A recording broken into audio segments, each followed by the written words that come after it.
ಬೀದರ್ನಲ್ಲಿ ದರೋಡೆ ಮತ್ತು ಕೊಲೆ ಪ್ರಕರಣ ಜರುಗಿ ಇವತ್ತಿಗೆ 5 ದಿನ ಕಳೆದು 6ನೇ ದಿನಕ್ಕೆ ಕಾಲಿಟ್ಟಿದೆ.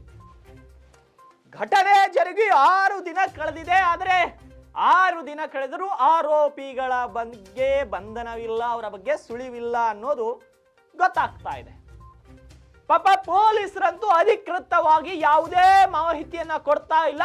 ಗಾಳಿ ಸುದ್ದಿಗಳು, ತೆಲುಗು ಚಾನೆಲ್ನ ಬ್ರೇಕಿಂಗ್ಗಳು, ಹಿಂದಿ ಚಾನೆಲ್ನಲ್ಲಿ ಪ್ರಸಾರವಾದ ಸುದ್ದಿಗಳನ್ನ ನೋಡಿಕೊಂಡು ಇಂಟೆಲಿಜೆನ್ಸಿ ಅವರು ಬೀದರ್ನ ವರದಿಗಾರರಿಗೆ ಮಾಹಿತಿ ಕೊಡ್ತಾ ಇದ್ದಾರೆ ಅನ್ನೋದು ನಮಗ್ ಬಂದಂತ ಇಂಟೆಲಿಜೆನ್ಸಿ. ಬೀದರ್ನ ಇಂಟೆಲಿಜೆನ್ಸಿ ಅವರು ಏನ್ ಮಾಡ್ತಾವ್ರೆ ಗೊತ್ತಾ? ಪ್ರೆಸೆಂಟ್ ಸಿಚುವೇಶನ್ ನಲ್ಲಿ ತೆಲುಗುವಿನಲ್ಲಿ ಯಾವ ಚಾನೆಲ್ ನಲ್ಲಿ ಹೈದರಾಬಾದ್ ನಲ್ಲಿ ಅಫ್ಜಲ್ಗಂಜ್ ನಲ್ಲಿ ನಡೆದಂತಹ ಒಂದು ಶೂಟ್ ಔಟ್ ಪ್ರಕರಣದ ಮಾಹಿತಿ ಯಾವ ರೀತಿ ಲಭ್ಯ ಆಗುತ್ತೋ ಆ ಒಂದು ಮಾಹಿತಿಯನ್ನ ಕನ್ನಡದಲ್ಲಿ ಟ್ರಾನ್ಸ್ಲೇಟ್ ಮಾಡಿ ಇಲ್ಲಿರುವಂತ ವರದಿಗಾರರಿಗೆ ಮಾಹಿತಿಯನ್ನು ಕೊಡ್ತಾ ಇದ್ದಾರೆ.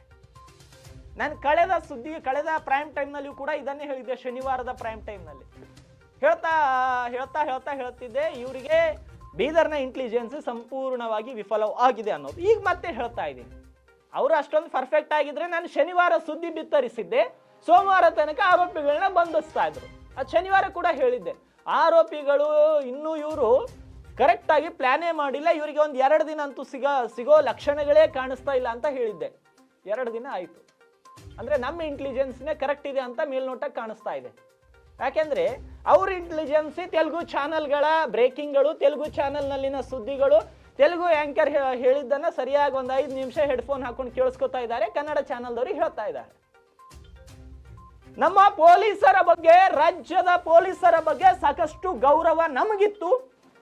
ಮಂಗಳೂರಿನಲ್ಲಿ ನಡೆದಂತಹ ಪ್ರಕರಣದ ಆರೋಪಿಗಳನ್ನ, ದುಷ್ಕರ್ಮಿಗಳನ್ನ, ದರೋಡೆಕೋರರನ್ನ ಪೊಲೀಸರು ಹೆಡೆ ಮುರಿ ಕಟ್ಟಿದ್ದಾರೆ. ಆದ್ರೆ ಬೀದರ್ನಲ್ಲಿ ನಡೆದಂತಹ ದರೋಡೆ ಕೊಲೆ ಪ್ರಕರಣದವರಿಗೆ ಮಾತ್ರ ಯಾಕೆ ಹಿಂಗಾಗ್ತಾ ಇದೆ?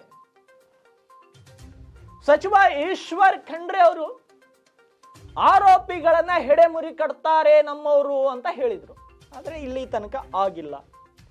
ಈಗ ಪೊಲೀಸರ ವೈಫಲ್ಯ ಅಂತ ಹೇಳಬಹುದಾ? ನಾನು ಹೇಳಿದ್ರೆ ನೋವಾಗತ್ರಿ ಪೊಲೀಸರಿಗೆ. ಹೆಂಗೆ ಹೇಳ್ತೀರಿ?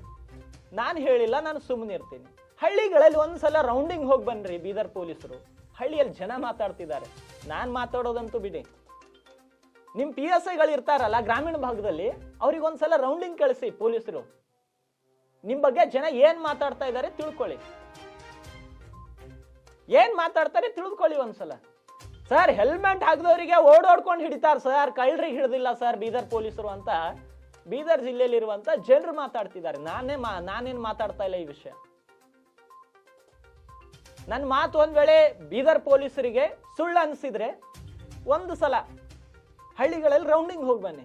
ಏನ್ ಸರ್ ನಮ್ಮ ಬಗ್ಗೆ ಏನ್ ಅನ್ನಿಸ್ತಾ ಇದೆ ಸರ್ ನಮ್ಮ ಬಗ್ಗೆ ಅಂತ ನಾವು ಹಿಂಗ್ ವರದಿಗಾರ ಕೇಳ್ತೀವಲ್ಲ, ನೀವು ಒಂದ್ಸಲ ಹೋಗಿ ಕೇಳ್ಕೊರಿ ನಿಮ್ ಬಗ್ಗೆ ಏನ್ ಅಂತಿದ್ದಾರೆ ಅಂತ. ನನಗೊಂದು ಭರವಸೆ ಇತ್ತು, ಬೀದರ್ ಪೊಲೀಸರು ಆಕ್ಟಿವ್ ಆಗ್ತಾರೆ, ಬೀದರ್ ಪೊಲೀಸರು ಆ ಕಳ್ಳರನ್ನ ಆದಷ್ಟು ಬೇಗ ಹೆಡೆಮುರಿ ಕಟ್ತಾರೆ. ನಮ್ಮ ಬೀದರ್ ಪೊಲೀಸರ ಬಗ್ಗೆ ನನಗೆ ಅಗಾಧವಾದ ಗೌರವವಿತ್ತು. ಆದ್ರೆ ಈ 6 ದಿನ ಆಯ್ತು, ಇನ್ನೂ ಆರೋಪಿಗಳು ಸಿಕ್ಕಿಲ್ಲ ಅಂದ್ರೆ ದಿನಕ್ಕೆ ಗೌರವ ಕಡಿಮೆ ಆಗ್ತಾ ಇದೆ. ಪಾಪ ಯಾರು ನನಗೇನು ವೈಯಕ್ತಿಕವಾಗಿ ಶತ್ರುಗಳು ಅಲ್ಲ, ಮಿತ್ರರು ಅಲ್ಲ ಬೀದರ್ ಪೊಲೀಸರು. ಪಾಪ ಇವತ್ತು ಇಲ್ಲಿರ್ತಾರೆ, ನಾಳೆ ಇನ್ನೊಂದ್ ಕಡೆ ಟ್ರಾನ್ಸ್ಫರ್ ಆಗಿ ಹೋಗ್ತಾರೆ.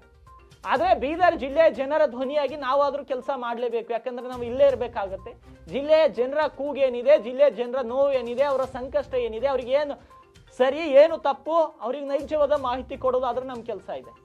ಆದ್ರೆ ನಾನು ಒಂದು ಮಾತಂತೂ ಸ್ಪಷ್ಟವಾಗಿ ಹೇಳ್ತಾ ಇದ್ದೀನಿ, ಬೀದರ್ ಜಿಲ್ಲೆ ಪೊಲೀಸರ ಬಗ್ಗೆ ಹಳ್ಳಿಗಳಲ್ಲಿ ಜನ ಏನ್ ಮಾತಾಡ್ಕೋತಾ ಇದ್ದಾರೆ ನನ್ನ ಬಾಯಿಂದ ಹೇಳೋಲ್ಲ. ನೀವೇ ಹೋಗಿ ಒಂದ್ಸಲ ರೌಂಡಿಂಗ್ ಹಾಕೊಂಡು ಕೇಳ್ಕೊಂಡು ಬನ್ನಿ. ನಿಮ್ಮೇಲೆ ಸಂಪೂರ್ಣ ಭರವಸೆ ಹೋಗಿದೆ ರೀ ಬೀದರ್ ಪೊಲೀಸರ ಬಗ್ಗೆ. 4 ತಂಡಗಳು, ತೆಲಂಗಾಣ, ಬಿಹಾರ, ಛತ್ತೀಸ್ಗಢ, ಕರ್ನಾಟಕ ಎಲ್ಲರೂ ಪೊಲೀಸರು ಸೇರ್ ಮಾಡ್ತಾ ಇದ್ದಾರಂತೆ. ನಿನ್ನೆ ಪರಮೇಶ್ವರ್ ಅವ್ರು ಹೇಳ್ತಾ ಇದ್ರು ಉತ್ತರ ಪ್ರದೇಶದಲ್ಲಿ ಇದ್ದಾರೆ ಅನ್ನೋ ಬಗ್ಗೆ ಮಾಹಿತಿ ಸಿಕ್ಕಿದೆ. ಇನ್ನು ಅವರು ನಮ್ಮ ನಿಗಾವಣೆಯಲ್ಲಿದ್ದಾರೆ, ಅವರಿಗೆ ಅರೆಸ್ಟ್ ಮಾಡ್ತೀವಿ. ಮಾಡಿ ಸರ್, ಮಾಡಿ. ಬೀದರ್ನ ಜನರು ಭಯಭೀತರಾಗಿದ್ದಾರೆ. ಈ ರೀತಿ ದುಷ್ಕೃತ್ಯ ನಡೆದವರು ಕೂಡ 6 ದಿನ ಆದ್ರೂ ಕೂಡ ಇನ್ನೂ ಅರೆಸ್ಟ್ ಆಗಿಲ್ಲ ಅಂದ್ರೆ ಜಿಲ್ಲೆ ಜನರು ಯಾವುದೋ ಒಂದು ಬೇರೆ ಹೆಂಗಾಯ್ತು ನಮ್ಮ ಜಿಲ್ಲೆಯಲ್ಲಿ ಅಂತ ಯೋಚನೆ ಮಾಡ್ತಾ ಇದ್ದಾರೆ. ಆದಷ್ಟು ಬೇಗ ಅರೆಸ್ಟ್ ಮಾಡಿದೀವಿ ಅಂತ ಒಂದು ಪ್ರೆಸ್ ನೋಟ್ ಮಾಡಿ ಮಾಹಿತಿ ಕೊಡ್ರಿ ಸರ್. ಸುಮ್ಮನೆ ಫೋನಲ್ಲಿ ನಿಮ್ಮ ಇಂಟೆಲಿಜೆನ್ಸ್ ಪಕ್ಕಾ ಕನ್ಫರ್ಮ್ ರೀ, ಕನ್ಫರ್ಮ್ ಅರೆಸ್ಟ್ ಆಗಿದ್ದಾರೆ. ಇನ್ನೊಬ್ರು ಹೇಳ್ತಾರೆ ಪಕ್ಕಾ ರೀ, ಪಕ್ಕಾ ಕನ್ಫರ್ಮ್ ಸರ್, ನೀವು ಬರ್ಕೊಳ್ಳಿ. ಇನ್ನೊಬ್ರು ಹೇಳ್ತಾರೆ ಸರ್ ಏನು ನಾಳೆ ಆಗ್ಬೋದಂತೆ ಸರ್. ಇನ್ನೊಬ್ರು ಹೇಳ್ತಾರೆ ಸರ್ ಆಗತ್ತೆ ಸರ್, ಕನ್ಫರ್ಮ್ ಆಗುತ್ತೆ. ಇದು ನಿಮ್ಮ ಇಂಟೆಲಿಜೆನ್ಸ್ ಅವ್ರು ಕೊಡುವಂಥ ಉತ್ತರಗಳು ಸಂಪೂರ್ಣವಾಗಿ ವಿಫಲವಾಗಿದೆ. ಏನು ಎಷ್ಟು ದಿನ ಅಂತ ನಾವು ನಿಮ್ಮ ಪರವಾಗಿ ಮಾತಾಡೋಕ್ಕಾಗುತ್ತೆ? ಒಂದಿನ 2 ದಿನ. ಅಲ್ಲಿ ಹಳ್ಳಿಗೆ ಹೋದಾಗ ಜನರು ಉಗಿತಾ ಇದ್ದಾರೆ ನಮ್ಮನ್ನು. ಏನು ಸರ್ ಪತ್ರಕರ್ತರು ಸರಿಯಾದ ಮಾಹಿತಿ ಕೊಡಲ್ಲ ಸರ್, ಏನು ಸರ್ ಪೊಲೀಸರಂತೂ ನಮ್ಮ ಕಣ್ಣು ತಪ್ಪಿಸ್ತಾ ಇದ್ದಾರೆ ಸರ್, ಪೊಲೀಸರಂತೂ ಸರಿಯಾದ ಮಾಹಿತಿ ಕೊಡಲ್ಲ, ಪತ್ರಕರ್ತರಾದ ನೀವುಗಳಾದರೂ ಸರಿಯಾದ ಮಾಹಿತಿ ಕೊಡಬೇಕಲ್ಲ ಸರ್ ಅಂತ ಜನ ನಮ್ಮಂತ ಹೂ ಅಂತ ಉಗಿತಾ ಇದ್ದಾರೆ. ಆದರೆ ಅವರಿಗೆ ಏನು ಗೊತ್ತು ಪಾಪ, ನಮಗೆ ಇಂಟೆಲಿಜೆನ್ಸ್ ಅವ್ರು ಕರೆಕ್ಟಾಗಿ ಮಾಹಿತಿ ಕೊಡ್ತಾ ಇಲ್ಲ, ಪೊಲೀಸರು ಕರೆಕ್ಟಾಗಿ ಮಾಹಿತಿ ಕೊಡ್ತಾ ಇಲ್ಲ. ಘಟನೆಯ ಬಗ್ಗೆ ನಮಗೆ ವರದಿನ ನಮಗದ್ರ ಒಂದು ಎಷ್ಟಾದರೂ ಮಾಹಿತಿ ಕೊಟ್ಟರೆ ತಾನೇ ನಾವು ಜನಗಳಿಗೆ ಹೇಳೋದು. ಜನರಿಗೆ ಏನು ಅನಿಸ್ತಾ ಇದೆ, ಮಾಧ್ಯಮದವ್ರು ಸುಳ್ಳು ಹೇಳ್ತಾ ಇದ್ದಾರೆ. ಆದರೆ ನೈಜವಾಗಿ ನಮಗೆ ಮಾಹಿತಿ ಸರಿಯಾಗಿ ಬರ್ತಾ ಇಲ್ಲ ಸರ್, ನಾವೇನು ಮಾಡೋದು? ವ್ಯವಸ್ಥೆ ಹಂಗೆ ಹದಗೆಟ್ಟಿದೆ ಬೀದರಲ್ಲಿ. ನೋಡಬೇಕು ನಾಳೆ ಆದರೂ ಕಳ್ಳರನ್ನ ಹೆಡೆಮುರಿ ಕಟ್ಟುವಲ್ಲಿ ನಮ್ಮ ಬೀದರ್ ಪೊಲೀಸರು ಯಶಸ್ವಿ ಆಗ್ತಾರೆ ಅನ್ನೋದು. ಆದಷ್ಟು ಬೇಗ ನಮ್ಮ ಬೀದರ್ ಪೊಲೀಸರು ಆಕ್ಟಿವ್ ಆಗಬೇಕು, ಮರಳಿ ಆ ಲಯಕ್ಕೆ ಮರಳಬೇಕು. ಯಾಕಂದರೆ ನಮ್ಮ ಬೀದರ್ ಪೊಲೀಸರ ಬಗ್ಗೆ ಸಾಕಷ್ಟು ಗೌರವ ಬೀದರ್ ಜನತೆಗಿದೆ. ಆ ಗೌರವ ದಿನದಿಂದ ದಿನಕ್ಕೆ ಕ್ಷೀಣಿಸಿ ಹೋಗ್ತಾ ಇದೆ. ದಯವಿಟ್ಟು ಪೊಲೀಸರು ಅರ್ಥ ಮಾಡ್ಕೊಳ್ಬೇಕು. ಈಗಲಾದರೂ ಆಕ್ಟಿವ್ ಆಗಿ ಬೀದರ್ ಜಿಲ್ಲೆಯಲ್ಲಿ ನಡೆಯುವಂತಹ ಎಲ್ಲ ಅವೈಜ್ಞಾನಿಕ ಕಾನೂನು ಬಾಹಿರ ಚಟುವಟಿಕೆಗಳಿಗೆ ನಾಂದಿ ಹಾಡಬೇಕು. ಆ ಕಾನೂನು ಬಾಹಿರ ಚಟುವಟಿಕೆಗಳನ್ನು ಸಂಪೂರ್ಣವಾಗಿ ಬುಡ ಸಮೇತ ಕೆತ್ತು ಹಾಕಿ ನಾವು ಬೀದರ್ ಪೊಲೀಸರು ಇನ್ನು ಇದೇವೆ, ಮರಳಿ ನಾವು ಲಯಕ್ಕೆ ಮರಳಿದ್ದೇವೆ, ನಾವು ಬೀದರ್ ಪೊಲೀಸರು ಏನು ಅನ್ನೋದನ್ನ ನಾವು ತೋರಿಸ್ತೀವಿ ಅನ್ನೋದು ಆ ಹುಮ್ಮಸ್ಸಿಗೆ ಬೀದರ್ ಪೊಲೀಸರು ಬರಬೇಕು. ಕೇವಲ ಬೀದರ್ ಪೊಲೀಸರು ಅಲ್ಲ, ರಾಜ್ಯದ ಪೊಲೀಸರು ಮತ್ತೆ ಆ ಲಯಕ್ಕೆ ಬರಬೇಕು. ಯಾರ್ಯಾರೋ ಬಿಸ್ನೆಸ್ ಮ್ಯಾನ್ಗಳಿಗೆ VIP ಸೆಕ್ಯೂರಿಟಿ ಕೊಡ್ತೀರಾ, ಯಾರ್ಯಾರೋ ಎಷ್ಟೆಷ್ಟೋ ಭ್ರಷ್ಟಾಚಾರ ಪ್ರಕರಣದಲ್ಲಿ ಆದಂತ ರಾಜಕಾರಣಿಗಳಿಗೆ ಸಲ್ಯೂಟ್ ಹೊಡಿತೀರಾ, ಜನಸಾಮಾನ್ಯರಿಗೆ ರಕ್ಷಣೆ ಕೊಡೋಕೆ ಏನಾಗುತ್ತೆ ಸರ್? ನಿಮಗೂ ಗೊತ್ತಿರುತ್ತೆ. ಆ ರಾಜಕಾರಣಿಗೆ ಸಲ್ಯೂಟ್ ಹೊಡಿಯುವಾಗ ನಿಮಗೂ ಒಂದ್ಸಲ ಆತ್ಮಾವಲೋಕನ ಮಾಡ್ಕೋಬೇಕು. ಯಾರಿಗೆ ಸಲ್ಯೂಟ್ ಹೊಡಿತಾ ಇದ್ದೀನ್ರಿ? ಭ್ರಷ್ಟಾಚಾರಿ ರೀ ಅವನು. ಅಂಥವ್ರ ಮುಂದೆ ಸಲ್ಯೂಟ್ ಹೊಡೆದು ಅವ್ರಿಗೆ ರಕ್ಷಣೆ ಮಾಡ್ತೀರಾ? ಅವ್ರ ಮೇಲೆ ಒಂದು ಹೂವಿನ ಹಾರ ಬಿದ್ದರೂ ಕೂಡ ಹಿಂಗೆ ಕೈಯಿಂದ ತೆಗೆದು ಈ ರೀತಿ ಬೀಸಾಡ್ತೀರಾ? ಅಷ್ಟೊಂದು ಸೆಕ್ಯೂರಿಟಿ ಆ ರಾಜಕಾರಣಿಗಳಿಗೆ ಕೊಡ್ತೀರಾ? ಭ್ರಷ್ಟಾಚಾರಿಗಳು. ಹಾಗಂತ ಎಲ್ಲ ರಾಜಕಾರಣಿಗಳು ಭ್ರಷ್ಟಾಚಾರಿ ಅಲ್ಲ, ಕೆಲವೊಬ್ರು ಇದ್ದಾರೆ. ಭ್ರಷ್ಟಾಚಾರಿ ಇದ್ದವರಿಗೂ ಕೂಡ ತಾವು ಸಲ್ಯೂಟ್ ಅನ್ನು ಹೊಡೆದಿದ್ದೀರಿ, ನಾನು ಕಣ್ಣಾರೆ ನೋಡಿದ್ದೇನೆ. ಭ್ರಷ್ಟಾಚಾರ ಮಾಡಿ ಇವತ್ತು ಜೈಲಿನಿಂದ ಬೇಲ್ ಮೇಲೆ ಹೊರಗೆ ಬಂದವರು ದೊಡ್ಡ ದೊಡ್ಡ ಇನೋವಾ ಫಾರ್ಚುನರ್ ಕಾರಲ್ಲಿ ತಿರುಗ್ತಾರೆ, ಅವ್ರಿಗೆ ನೀವು ಸಲ್ಯೂಟ್ ಹೊಡಿತೀರ. ಪಾಪ ರೀ. ತಮ್ಮ ಹೊಟ್ಟೆ ಪಾಡಿಗಾಗಿ ಕೆಲಸ ಮಾಡುವಂಥ ರೈತರಿಗೆ, ಯುವಕರಿಗೆ, ಜನಸಾಮಾನ್ಯರಿಗೆ ರಕ್ಷಣೆ ಕೊಡಿ ಸರ್. ರಾಜಕಾರಣಿಗಳು ಇವತ್ತಿರ್ತಾರೆ, ನಾಳೆ ಹೋಗ್ತಾರೆ, ಆದರೆ ಜನರು ಶಾಶ್ವತ ಸರ್. ಆ ಜನರ ರಕ್ಷಣೆಗೆ ರಾಜ್ಯದ ಪೊಲೀಸರು ಕೆಲಸ ಮಾಡಬೇಕು, ರಾಜ್ಯದ ಜನರ ಹಿತಕ್ಕಾಗಿ ಕೆಲಸ ಮಾಡಬೇಕು.